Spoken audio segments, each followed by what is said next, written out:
Hindi ka na naawa. Hindi ka na naawa. Isama mo galawin yung ulam! Ang kulit mo talaga! O, sige. Parang hindi ka pinapakain, ha? Parang hindi ka pinapakain.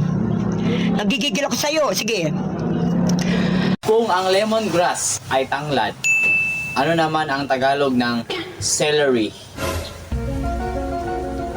Sahod. Sabi mo celery. Hindi sahod. Anak ka ng pu.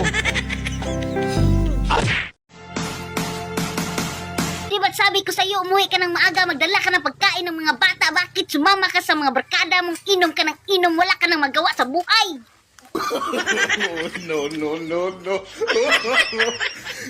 Sa 4-piece, wala ang pangalan ko. Sa tupad, wala din ang pangalan ko. Sa ayuda, wala pa rin ang pangalan ko. Ngayong botohan, wala rin ang pangalan mo sa listahan ko.